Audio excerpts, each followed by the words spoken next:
j'aimerais donner la parole et aussi l'écran à Lauriane qui va nous parler de tous innovateurs avec le design thinking. Alors Lauriane, c'est à toi et merci et bienvenue encore. Merci, je partage mon écran. Est-ce que tout le monde voit bien? Christian, est-ce que tu vois Moi, bien? je le vois tout à fait, je le vois bien, tout va bien. Très bien, bien, rebonjour à tous et à toutes qui êtes présents à ce webinaire. Donc, je m'appelle Lauriane de Marlière, je suis consultante formatrice depuis 15 ans déjà. J'accompagne les entreprises dans leur transformation numérique et digitale, puis je forme leurs collaborateurs, notamment à des ateliers de co-création issus de la méthodologie justement du design thinking. Alors, voici le programme que j'aimerais vous présenter durant ces 30 minutes. Donc, les éléments suivants. J'aimerais tout d'abord vous parler du processus d'innovation de manière générale, c'est-à-dire comment le processus d'innovation démarre et quels sont les éléments communs que l'on peut retrouver à tout type de processus d'innovation qui existe, puisque le design thinking, c'est un processus d'innovation. Il y en a plusieurs qui existent de processus d'innovation, mais chacun de ces processus d'innovation ont des bases communes, des socles communs. Ensuite, on va s'attarder plus précisément à qu'est-ce que le design thinking? C'est vrai que c'est un terme qui est un peu à la mode. Ça ne veut pas dire que si c'est à la mode, que ce n'est pas une méthodologie de qualité, hein. Et donc, qu'est-ce que ça veut dire?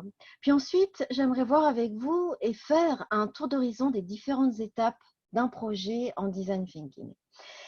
Et ensuite, je vous laisserai quelques temps pour pouvoir éventuellement poser vos questions et réponses. Donc, on aura un temps dédié aux questions et réponses.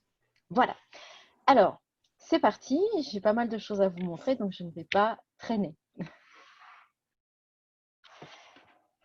Je vous laisse déjà regarder cette image que j'ai choisie. Donc, lorsqu'on parle d'innovation, on imagine souvent ceci, des techniques, des technologies révolutionnaires qui ont des capacités surnaturelles et qui évoluent dans un décor futuriste. Mais l'innovation, ce n'est pas de la science-fiction. Et même si la science-fiction, elle peut prédire des phénomènes sociaux futurs ou des technologies et que les scientifiques ou les chercheurs s'en inspirent pour innover, les innovations du quotidien, elles restent bien éloignées de ce fantasme. Alors, comment démarre une innovation? Bien souvent, avec une idée. Mais ça ne suffit pas. Juste avoir une idée, c'est bien, mais ça ne veut pas dire que ça va vérifier sa fiabilité économique, sa faisabilité technique ou sa désirabilité au niveau des utilisateurs. Donc, lorsqu'on a une idée, il va falloir se poser les questions clés. À savoir, attendez, hop, je vais un peu vite. La souris qui... Voilà. Est-ce que cette idée répond à un besoin du marché et des utilisateurs finaux? Juste ma présentation. Je vais vous le dire oralement. Alors, à qui s'adresse cette idée? Est-ce qu'elle répond à un besoin du marché et des utilisateurs finaux? Cette idée permet-elle de résoudre quel type de problème? Comment est-ce qu'on va aborder cette idée?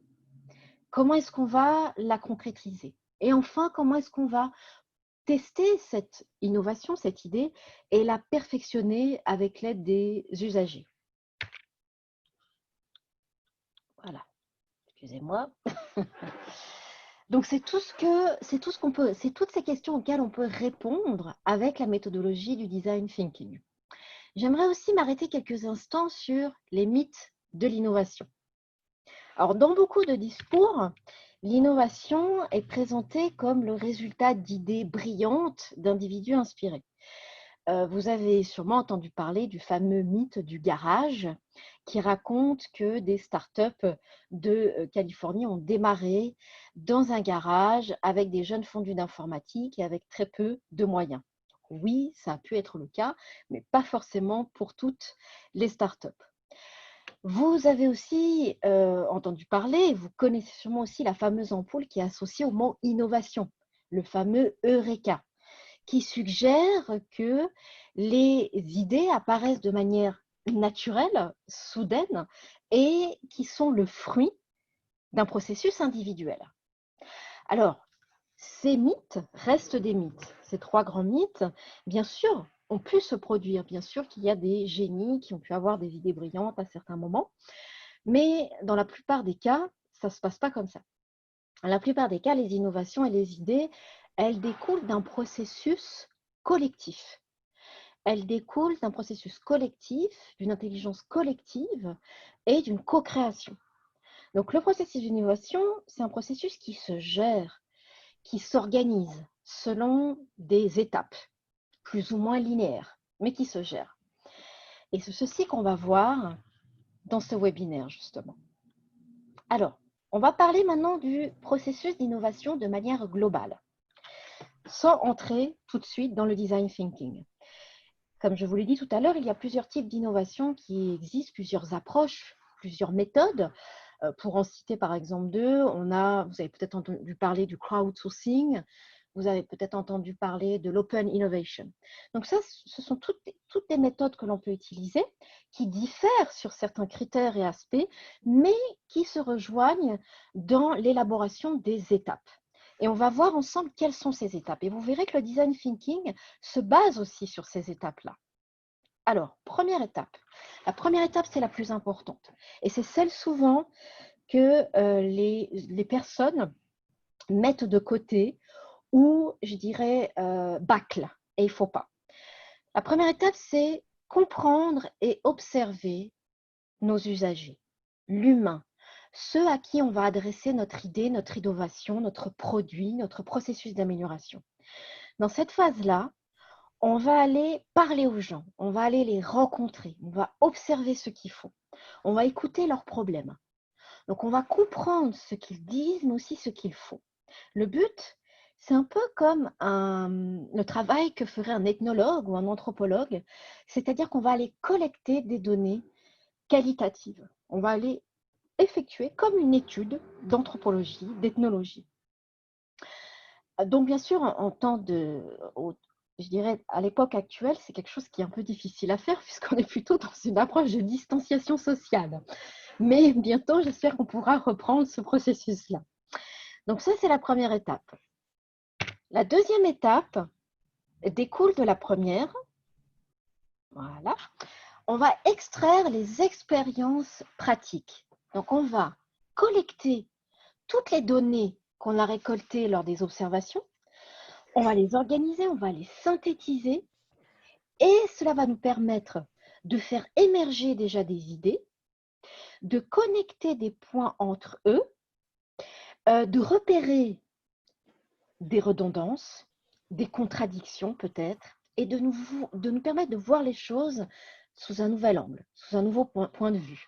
Donc, dans les deux premières phases, on fait ce que l'on appelle du problem solving, résolution de problème. On va aller résoudre un problème.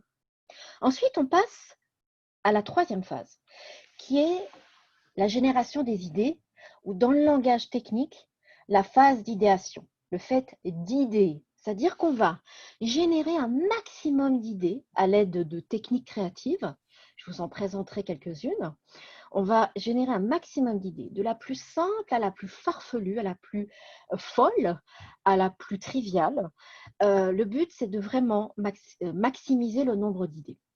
C'est ce qu'on appelle la phase de divergence. On diverge, on ouvre. Ce qu'on peut faire notamment dans des séances de brainstorming, comme vous l'avez peut-être déjà fait. Et puis ensuite, on converge, c'est-à-dire qu'on va sélectionner ces idées, on va les voter et ne garder que celles qui ont le potentiel de répondre aux critères de base que l'on a définis. Donc, si dans notre projet d'innovation, on s'est mis comme critère, OK, on ne veut pas dépasser tel budget, on veut respecter telle norme environnementale, telle contrainte économique, la sélection de la meilleure idée découlera aussi des critères de base que l'on aura définis en amont. Et la dernière phase est la phase d'expérimentation. Là, on entre vraiment dans le cœur de l'action. C'est-à-dire que de l'idée que l'on a sélectionnée, on va tester cette idée, on va l'expérimenter sous forme de storytelling, sous forme de prototype physique, sous forme de jeu de rôle, tout ce qui peut s'adapter au fait de pouvoir représenter de manière concrète, imagée et visuelle notre idée, pour pouvoir la tester auprès des usagers. Et lorsqu'on va la tester auprès des usagers, on va recevoir des feedbacks. Et ça, c'est important.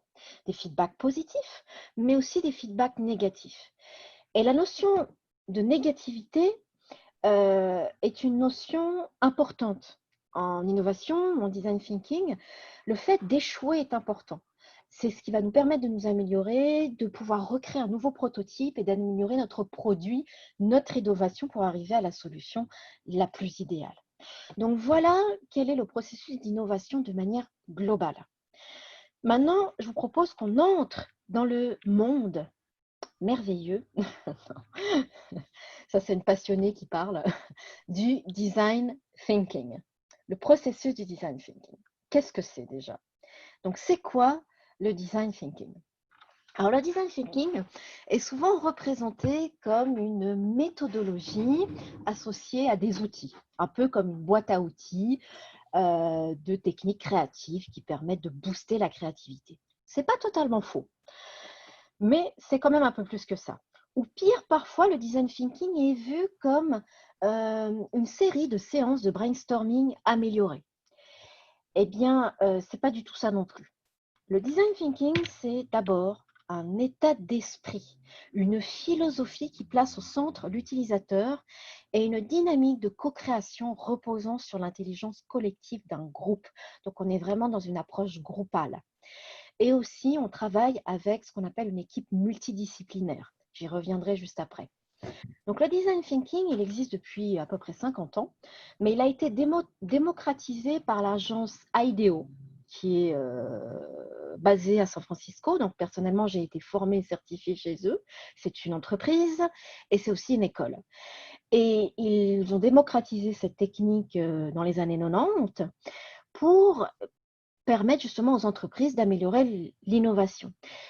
Cette méthode du design thinking, elle s'inspire de la pensée et des méthodes des designers. Elle vient des méthodes des designers. Pourquoi? Parce qu'un designer, il a un profil agile. Il a un profil agile et orienté résolution de problèmes. Il va observer ses usagers. Il va analyser l'interaction entre les individus et l'environnement. Et il va décrypter la complexité. C'est pour ça que ça s'applique bien au monde de l'innovation. Excusez-moi. Donc, il s'inspire de la pensée et des méthodes des designers. Le design thinking s'appuie sur 3 concepts fondamentaux que l'on garde toujours à l'esprit lors du processus. C'est l'humain au centre de toute réflexion. On démarre avec l'humain et on finit avec l'humain. Le processus. L'intelligence collective, donc réaliser un projet de design thinking seul, c'est un peu difficile puisque le but, c'est de générer, de créer des interactions entre les participants d'un atelier design thinking. Et l'expérimentation, l'action. On est vraiment dans l'agir avec le design thinking. Vous pouvez lire 50, 100 livres sur le design thinking, connaître les meilleures théories sur le sujet. Pour vraiment comprendre ce processus, il faut le vivre. Il faut le vivre comme processus pratique de A à Z. Et c'est là qu'on le comprend. Et c'est là que la magie, elle s'opère. Si on peut se permettre de parler de magie, parce que oui, à certains moments, il y a des pépites d'idées qui apparaissent et c'est un peu magique. Donc, le processus de créativité passe par la pratique et non pas par la théorie. L'erreur crée la force, il faut échouer tôt pour réussir plus vite. Comme on est dans l'agir, on va faire et réaliser des prototypes, et bien très rapidement, on va échouer. Et c'est ce qu'on attend. On va créer un prototype rapide, je vous en reparlerai encore après, on crée un prototype rapide de notre idée, on le teste, il va peut-être échouer, il va peut-être pas être en correspondance avec les besoins des utilisateurs, c'est pas grave.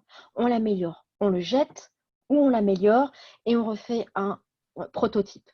Plus on échoue tôt, ben plus les coûts engendrés seront moindres. D'accord? Parce qu'on aura perdu moins de temps. Donc, il faut échouer tôt pour réussir plus vite. Alors, on va passer maintenant, je vous ai défini la méthode du design thinking. Je pourrais la définir pendant 3 jours, mais je crois que c'est déjà pas mal. J'essaie de faire, comment dire, bref. J'aimerais maintenant vous parler des 3 grandes phases du design thinking. Si vous faites des recherches sur Internet concernant le processus du design thinking, vous allez trouver plusieurs graphiques, plusieurs images qui représentent le processus du design thinking. Tout dépend des écoles qui ont étudié et élaboré cette méthodologie. Personnellement, je vais me baser sur l'école d'où je viens, c'est-à-dire l'agence AIDEO de San Francisco, qui utilise 3 grandes phases. On va passer par 3 grandes phases. D'abord, la phase d'inspiration, qu'on peut aussi appeler l'immersion, consiste à définir une problématique et à découvrir des approches originales. J'ai un problème. Comment est-ce que je vais l'aborder? Donc, on va aller d'abord détailler un petit peu cette phase d'inspiration avant de passer à l'idéation et à l'itération. Alors, quand on démarre la phase d'inspiration, ce qu'on va vraiment mettre au cœur et au démarrage, c'est les utilisateurs, les usagers, les humains. On va rencontrer physiquement nos futurs utilisateurs, ceux qui vont utiliser notre produit, ceux qui vont utiliser le service que l'on souhaite améliorer. Et on va donc composer notre équipe de design thinking pour cela, pour aller rencontrer ces gens. Alors là, on arrive sur une notion très importante et propre au design thinking, c'est la multidisciplinarité. Qui est-ce qu'on convoque à une équipe de design thinking? Eh bien, le plus de personnes d'horizons différents, d'accord? Pas que des artistes, pas que des créatifs, pas que des ingénieurs, pas que des chercheurs d'une équipe de recherche et développement, pas que des spécialistes en innovation, non. On va chercher des personnes qui sont peut-être moins, des profils qui colleraient peut-être quand même moins a priori au monde de la créativité. On peut aller chercher une secrétaire, un comptable, un commercial, quelqu'un qui est dans la finance. Et toute cette richesse, cette interdisciplinarité va apporter une collision d'idées lors des séances de design thinking qui vont apporter cette valeur ajoutée.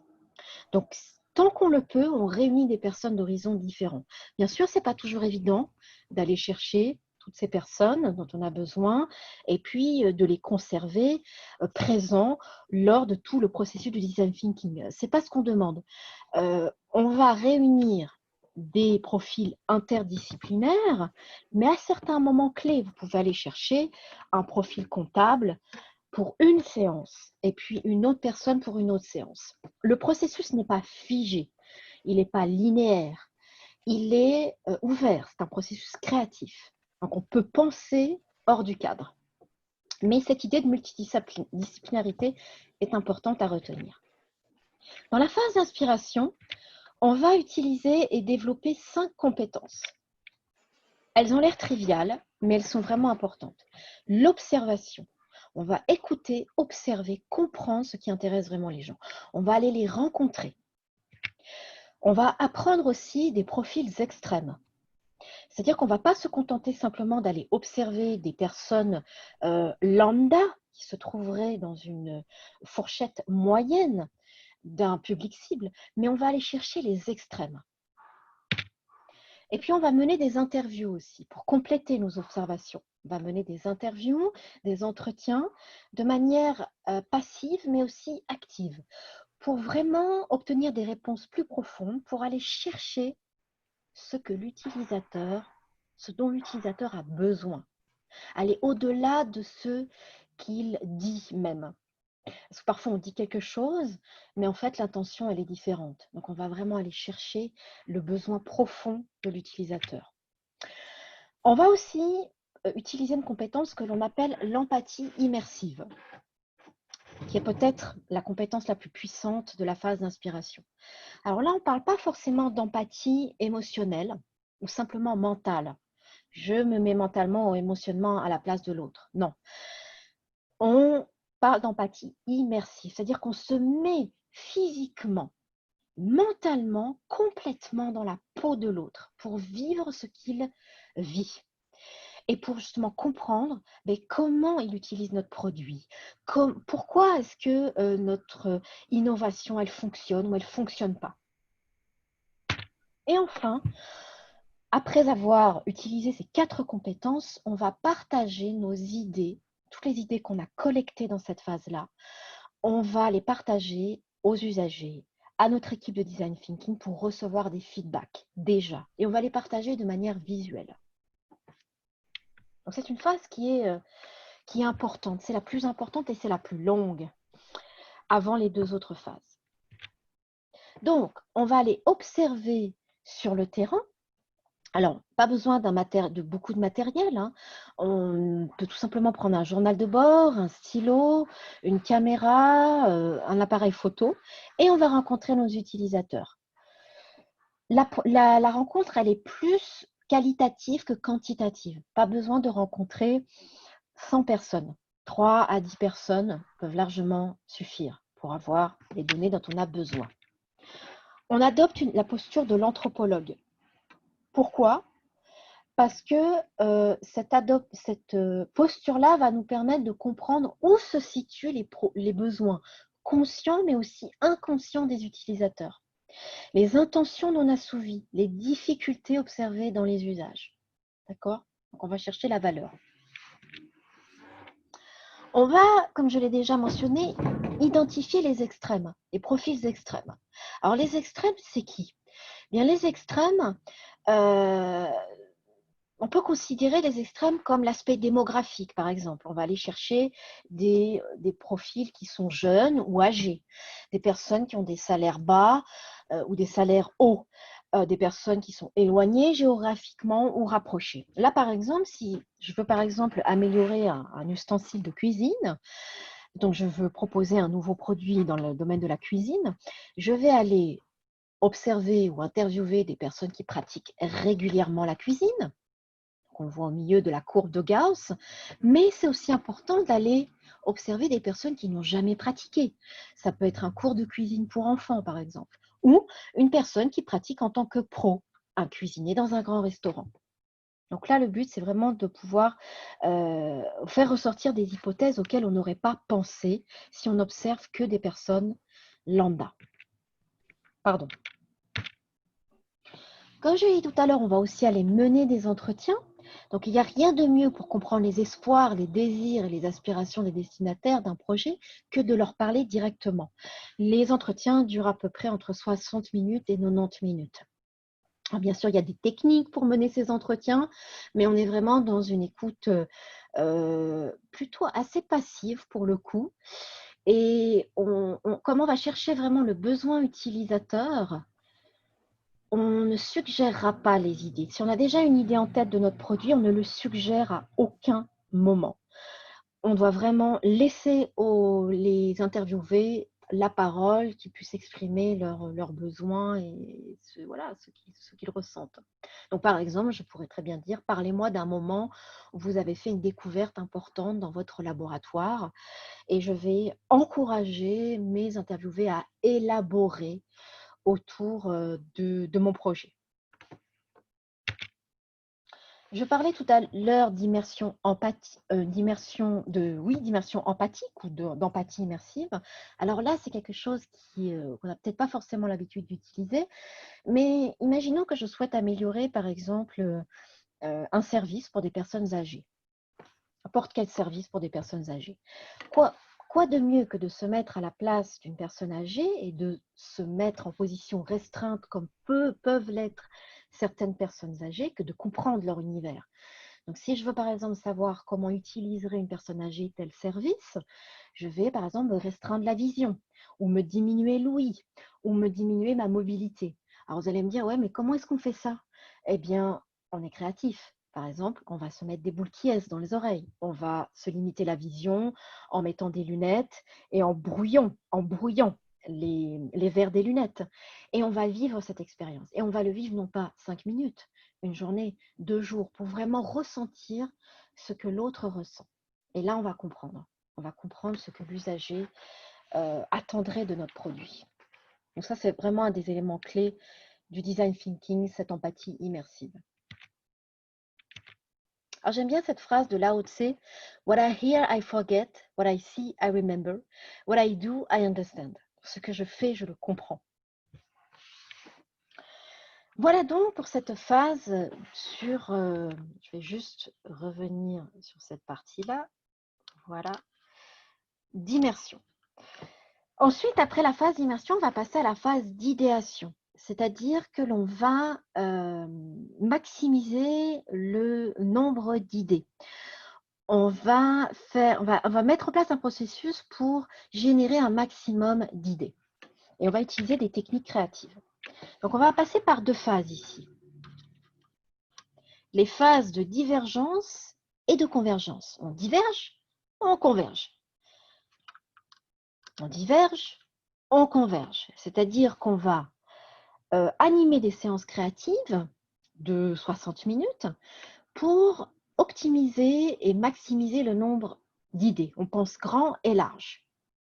Puis ensuite, dans la phase de conversion, on sélectionne les idées. On sélectionne les idées, on les vote et on recommence. En général, en design thinking, on recommence 2 fois, ce qu'on appelle le fameux double diamant. Le double diamant, c'est cette espèce de forme comme ça en double losange qui fait qu'on va converger, diverger, converger et diverger, converger 2 fois. Le but, voilà. Le but, c'est que plus on diverge et on converge, eh bien plus on va élaguer les idées non prometteuses et on va se diriger vers celle qui est la plus prometteuse et la plus intéressante. Voilà. Alors, quelles sont les techniques qu'on peut utiliser pour libérer la créativité? Il y en a plein. Des techniques créatives, il y en a plus d'une centaine. Après, il y a des techniques qui sont peut-être plus puissantes ou qui sont peut-être plus appropriées au domaine du design thinking. Moi, j'aime beaucoup utiliser les Legos. J'aime beaucoup utiliser les Legos parce que c'est un outil qui est simple d'utilisation, qui est facile à mettre en place, qui élimine la notion de stress. Parce que quand on joue avec des Legos, on est dans le faire, on ne recherche pas à créer quelque chose de parfait. D'accord? C'est pas grave si on crée une maison avec un Lego, c'est pas grave si la fenêtre elle est un peu plus en haut par rapport à ce qu'on pensait au départ. Donc ça élimine la notion de stress. Quand on joue avec des Legos, quand on crée avec des Legos, on est dans le moment présent. Donc on lâche le mental, on lâche toute réflexion rationnelle. Et à ce moment-là, c'est ce qu'on recherche. Ce qu'on recherche, c'est lâcher toute réflexion rationnelle. Parce que plus vous lâchez le mental et plus c'est là que vous allez vous connecter à votre créativité. On va animer des séances de créativité avec les Legos, mais pas tout seul, chacun dans son coin. L'animateur, le facilitateur va se faire rencontrer les créations pour pouvoir justement créer une collision d'idées et générer celle qui peut nous intéresser. En résumé de cette deuxième phase, la phase d'idéation. On diverge, on converge. Quand on diverge, on trouve des idées, on cherche, on trouve des idées. Ensuite, on structure les idées par thématique. On va chercher les contradictions, on les regroupe par thématique, on les sélectionne, on les vote entre nous selon les critères définis en amont. On affine et on documente les idées.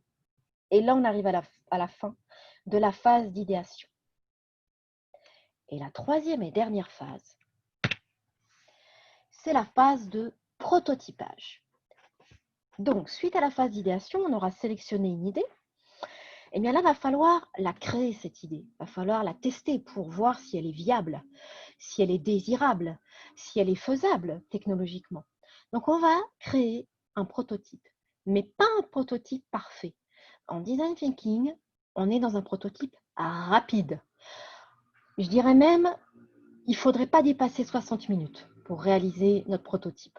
Alors, un prototype, c'est quoi? Peut-être que je n'ai pas défini ça juste avant. Un prototype, c'est simplement bien représenter de manière concrète l'idée que l'on a sélectionnée. D'accord? C'est un premier essai. Ça peut être un prototype physique, mais aussi plus abstrait. Donc, le prototypage est une première version d'un outil qui va être une version rapide. On ne dépasse pas 1 heure. On utilise les moyens les moins coûteux. Ça peut être du carton, ça peut être du papier d'aluminium, des stylos, tout ce qui est à notre disposition. Et le but, c'est de pouvoir recevoir assez rapidement déjà des feedbacks de la part des utilisateurs et des avis des clients potentiels. Alors, exemple de prototype. Alors souvent, quand on parle de prototype, on pense à un prototype physique. Oui, s'il s'agit d'un produit, on peut le représenter de manière physique, quoique. Mais si on veut innover dans un service ou améliorer un processus, on peut composer un storyboard, on peut créer un jeu de rôle, par exemple. Donc, des prototypes, je dirais, il y en a autant que votre imagination vous le permet. Il n'y a pas de limite. C'est vraiment ouvert. Après, ça s'apprend, bien sûr, il y a des techniques pour ça. Puis, une fois qu'on aura terminé notre prototype, moi, je conseille en général de faire au minimum 2-3 prototypes par idée. On va présenter ce prototype à nos usagers pour le tester. On va se taire, on se tait au moment où on le présente et on les laisse utiliser et tester notre produit. Et on regarde, on observe le langage non verbal, on observe le body language, on regarde comment l'utilisateur va utiliser notre produit, comment est-ce qu'il va réagir, ses mimiques, et si le produit, l'innovation, on pense qu'elle va être percutante ou pas, est-ce qu'il y a à améliorer. Donc les feedbacks sont très importants en design thinking. Je voudrais parler d'une dernière notion en design thinking, l'itération. Si vous êtes déjà un petit peu renseigné dans la littérature du sujet, vous avez entendu parler de la notion d'itération. Itérer, c'est quoi? Eh bien, itérer, ça veut dire qu'on va répéter le processus d'idéation et de prototypage pour affiner et faire avancer nos idées.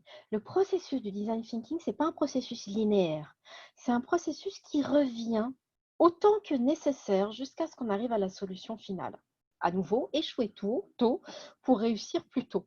Donc, on peut générer des idées, créer un prototype, tester. Ok, on se rend compte que ça ne fonctionne pas. On lâche l'idée et on recommence. Ou alors, ça fonctionne, mais il y a des choses à améliorer.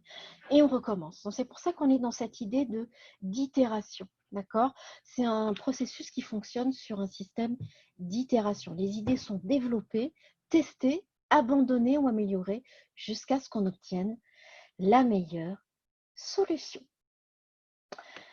Voilà donc. J'ai terminé avec cette partie. Je ne suis pas passée sur cette diapositive-là parce que le temps avance, mais nous vous partagerons la présentation, vous pourrez y accéder après. Ça, c'est notamment un petit flyer que j'ai créé pour mes cours et qui explique et qui montre le cheminement du design thinking. Par quelles étapes on passe, hein. Donc d'abord, en bas à gauche, on prépare le projet, on définit l'équipe de design thinking, etc. Donc ça, ce sont toutes les étapes par lesquelles on passe pour après implémenter notre idée. Mais vous pourrez retrouver ce slide-là. C'est simplement une approche détaillée de ce que je vous ai expliqué avant. Voilà, j'arrive au bout. Je suis un petit peu en retard. J'ai essayé de faire au mieux. Mais le processus de design thinking ne s'explique pas en 2 minutes. C'est difficile. Donc, je vous remercie d'avoir participé à ce webinaire et je suis à votre disposition pour vos questions. Merci, merci Lauriane. Est-ce que je départage mon écran du coup, Christian? On peut peut-être le laisser comme tu le veux si jamais il y a des questions et quelqu'un pose une question sur une diapositive en question, ça pourrait être peut-être utile. Oui. D'ailleurs, la première question qui était venue, tu viens de déjà répondre parce qu'on demandait si on va envoyer ensuite la présentation. Oui, on va l'envoyer par email à tous les participants aujourd'hui. Merci, Lauriane. Et il y avait quelqu'un qui a quitté la réunion en disant que c'était très beau. Merci beaucoup, elle te dit. Et elle aussi, elle voulait avoir la présentation. Donc oui, on va vous l'envoyer. Il y a quelqu'un d'autre qui demandait je crois que tu as parlé d'une équipe de design thinking et combien de personnes devraient être composées cette équipe? Alors, en général, on conseille, dans la mesure du possible, de réunir entre 8 à 20 personnes. D'accord? 20 personnes, c'est déjà beaucoup. Mais lorsqu'on anime des séances de design thinking, entre 8 et 20 personnes, c'est une bonne moyenne. Si moins de 8 personnes, ça va faire que l'équipe sera plus fragile aux événements extérieurs. Il y aura quand même un manque de créativité, puisqu'on est vraiment dans l'approche de co-création, et la communication sera moins efficace. Ça ne veut pas dire que ce n'est pas faisable, mais c'est un petit peu moins bien avec moins de 8 personnes.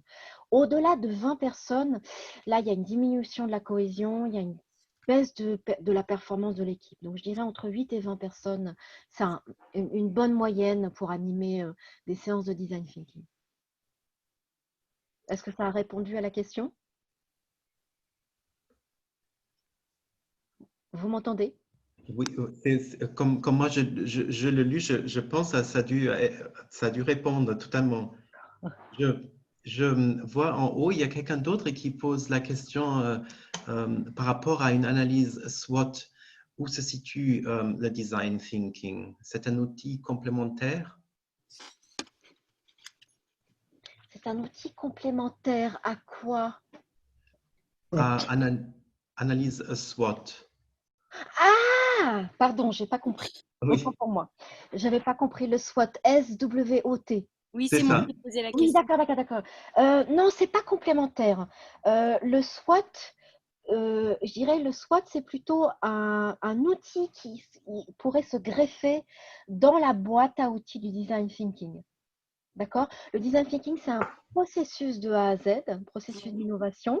Le SWOT, c'est un outil que l'on peut utiliser à un moment clé justement du design thinking.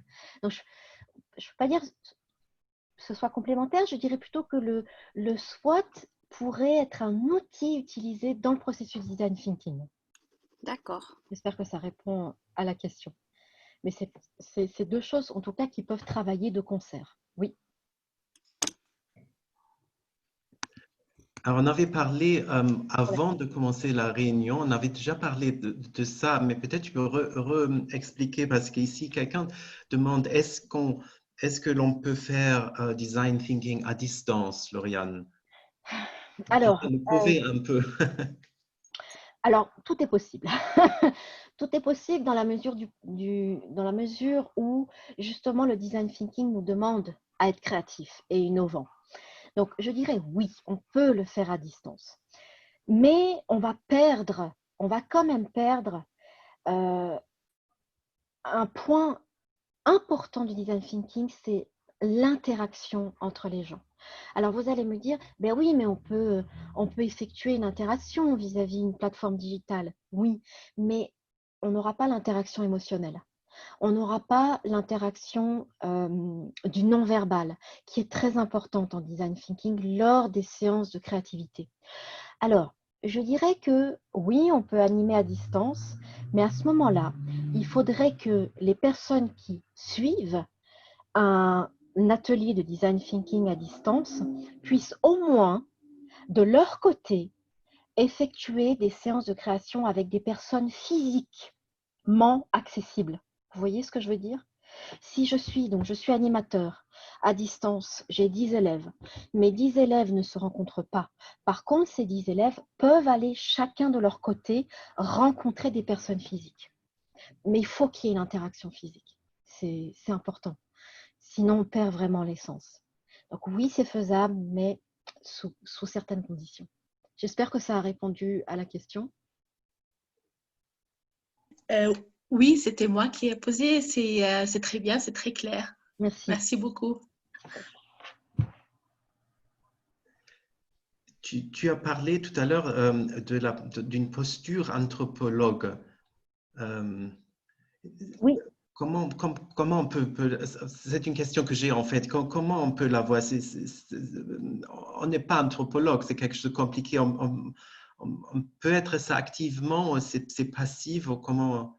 il faut voir ça? Alors, la posture de l'anthropologue, et bien sûr, on n'a pas tous fait des études d'anthropologie, mais la posture d'anthropologue est importante dans le processus de design thinking.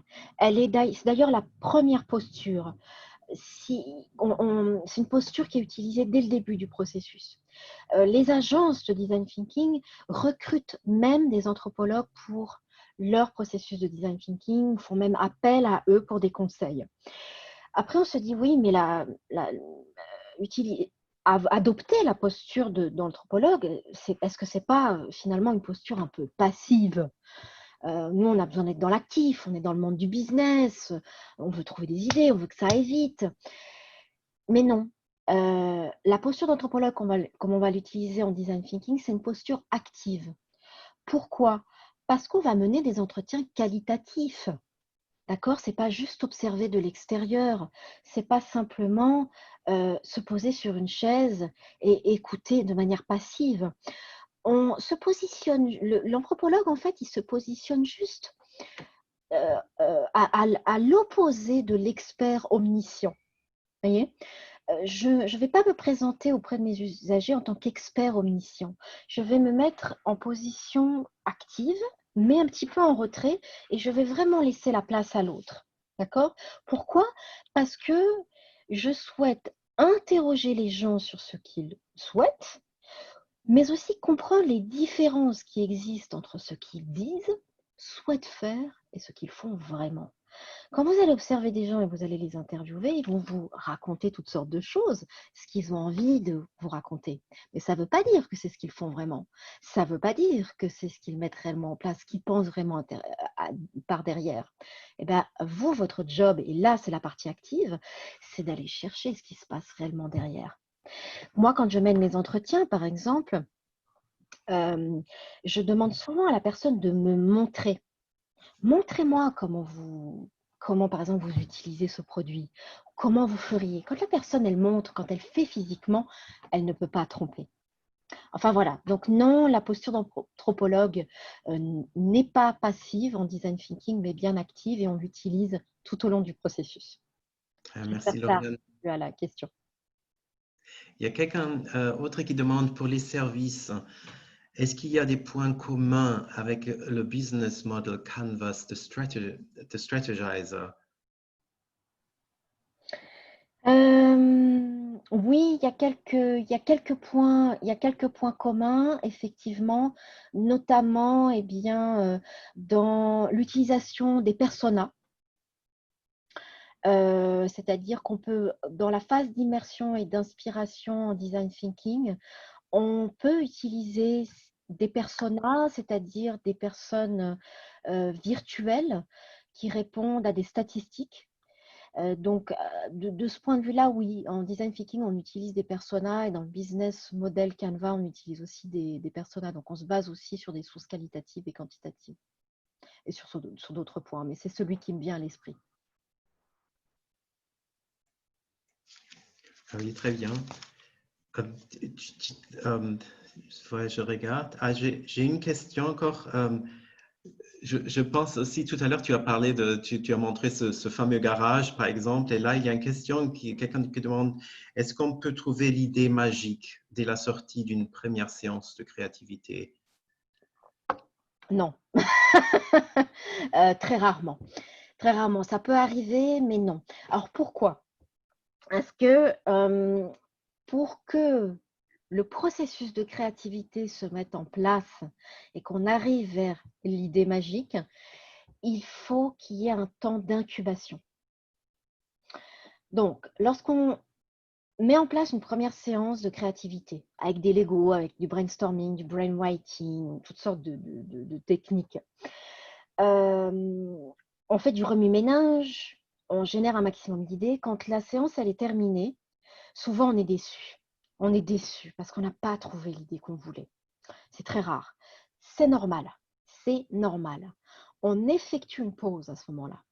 1 jour, 2 jours, le temps nécessaire. Et on fait autre chose. On fait autre chose. On travaille sur un autre projet, on va se balader dans la nature, on fait du sport, toute autre activité qui va laisser notre inconscient prendre le relais. Et notre inconscient va travailler. C'est dit la période d'incubation. Et tout d'un coup, Eureka, on a l'idée. C'est le fameux Eureka. Et le Eureka, il ne vient pas tout de suite. Le Eureka, il vient dans la phase d'incubation. Donc, c'est souvent quand on remène des séances de créativité 2 fois, 3 fois que les bonnes idées apparaissent. Donc, ne culpabilisez pas, ne soyez pas pessimiste ou ne soyez pas déçus si vous ne trouvez pas la bonne idée à la fin de la première séance créative. C'est normal et c'est extrêmement rare. Il faut vraiment laisser le temps à notre cerveau de se reposer et que l'idée passe dans l'inconscient. Voilà, ça c'est un petit côté magique justement. Mais il y a beaucoup de gens qui tout d'un coup me disent « Ah, mais moi j'ai trouvé la bonne idée, j'étais en train de prendre ma douche ou j'étais en train de faire du vélo et bam, l'idée est apparue, mais est apparue de cette manière-là. » C'est ça, c'est la phase d'incubation. Merci Lauriane. Je vois que l'heure passe, on est déjà à 14h50, mais il y a encore une question qui est arrivée qui dit pour des services, des exemples de prototypes. Pour les services. Alors, oui, donc il y a le jeu de rôle.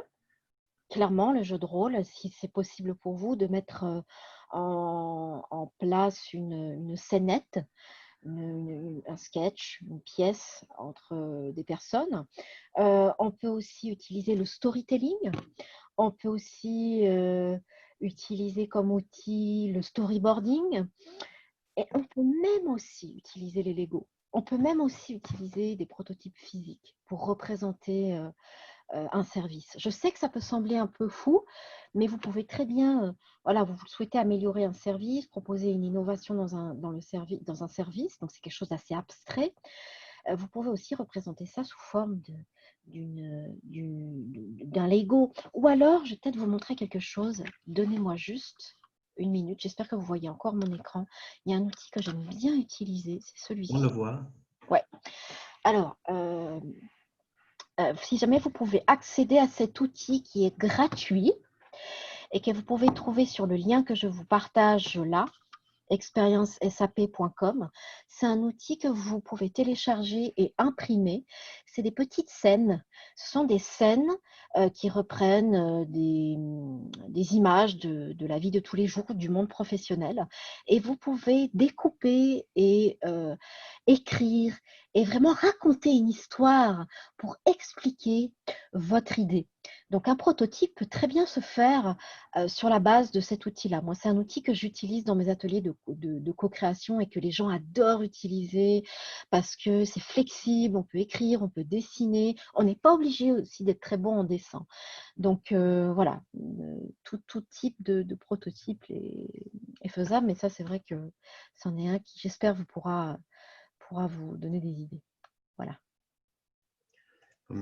Merci Lauriane. Je pense qu'on va devoir s'arrêter là. Je reprends l'écran. Je pense que tu te vois à nouveau toi-même. Encore.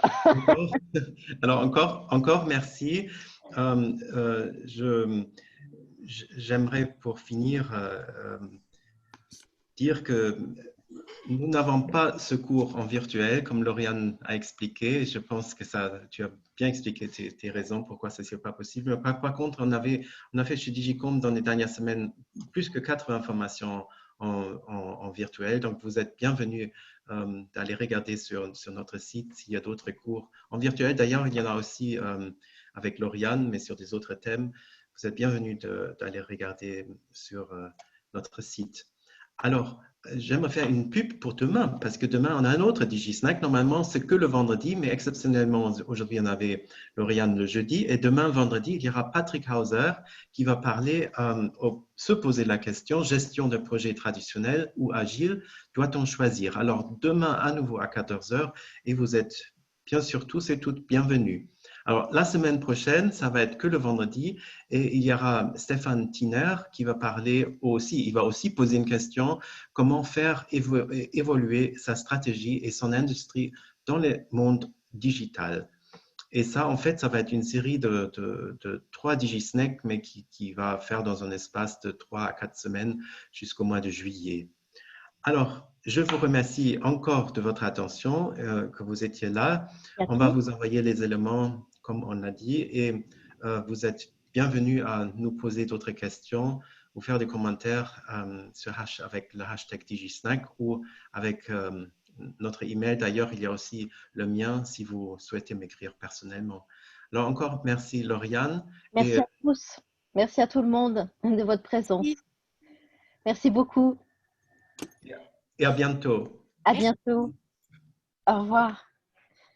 Au revoir Lauriane. Au revoir.